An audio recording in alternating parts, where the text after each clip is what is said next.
আজকে আমরা অ্যাডোবি ইলাস্ট্রেটরে কোনো লেখাতে বা অক্ষরে একাধিক রং কিভাবে দেওয়া যায় সেটা দুইটা ট্রিক্স দেখব।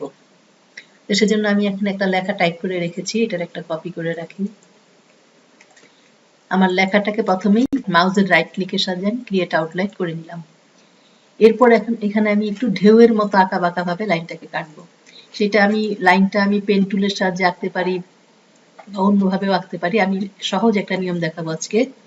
সেজন্য প্রথমে আমি যে কোনো একটা লাইন ড্রয়িং করে নিলাম। এবার এই লাইনটাকে ঢেউয়ের মতো করব। এফেক্ট মেনু থেকে ডিস্টর্ট এন্ড ট্রান্সফর্ম থেকে জিগজ্যাগ, এখানে আমরা 3 দিলাম এবং রিচ সেগমেন্টে একটু স্মুথ করে দিতে হবে। এটাকে আমি একটু বাড়িয়ে 10 করে দিই। ওকে, এখন এটা দিয়ে সরাসরি কোনো লেখাকে কাটা যাবে না, এটাকে আমাদের অবজেক্ট থেকে এক্সপান্ড করে নিতে হবে। Expand appearance. এবার আমি এটাকে লেখার মাঝখানে বসাবো, একটু বড় করে দেই।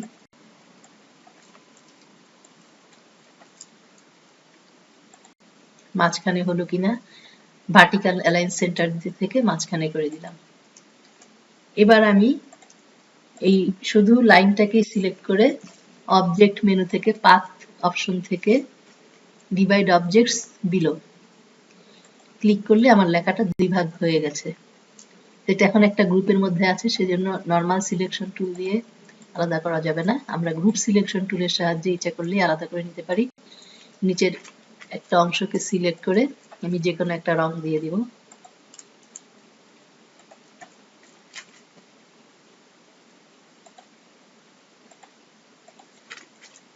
আবার উপরের অংশটাকে সিলেক্ট করে একইভাবে আরেকটা রং দিয়ে দিচ্ছি।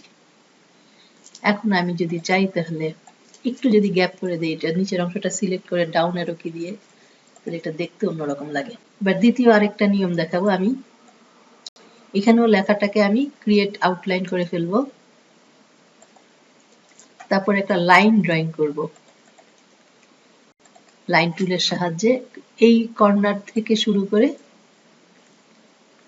এই কর্নার পর্যন্ত।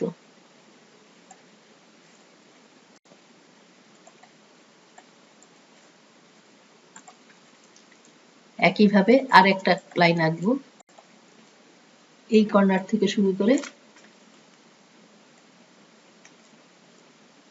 এই কর্নার পর্যন্ত। এই কর্নারটা ঠিক মতো আসে নাই, এটাকে আমি ডাইরেক্ট সিলেকশন দিয়ে এই পয়েন্টটাকে সিলেক্ট করে এবার এটাকে আপ অ্যারো কি বা মাউসের সাহায্যে জায়গা মতো বসিয়ে দিলাম। এবার আমি একটা একটা করে লাইন সিলেক্ট করব এবং ডিভাইড অবজেক্টস বিলো করব।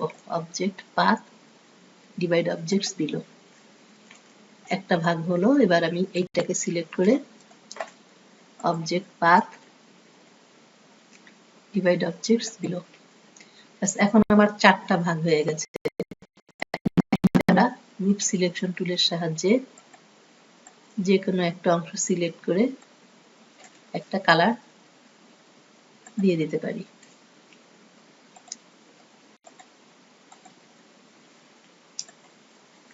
এবার এই পাশ থেকে যদি সিলেক্ট করি,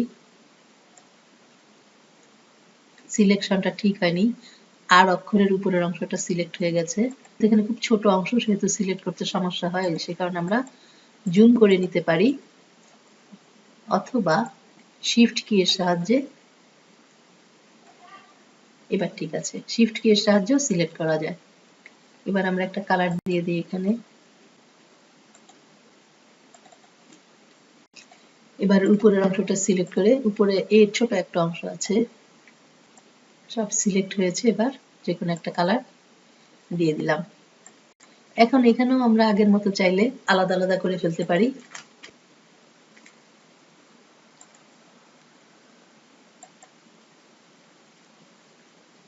নীল এবং লাল অংশটা সিলেক্ট করে ডাউন অ্যারো কি দিয়ে এটাকে একটু নিচের দিকে নামিয়ে দিলাম। আবার হলুদ অংশটাকে সিলেক্ট করে ডাউন অ্যারো কি দিয়ে একটু নিচে নামিয়ে দিলাম। লেখাটা দেখতে এখন এরকম লাগবে। খুব সহজেই আমরা এরকম ভাবে যে কোনো লেখা বা অবজেক্টকে আমরা আলাদা করে ফেলতে পারি।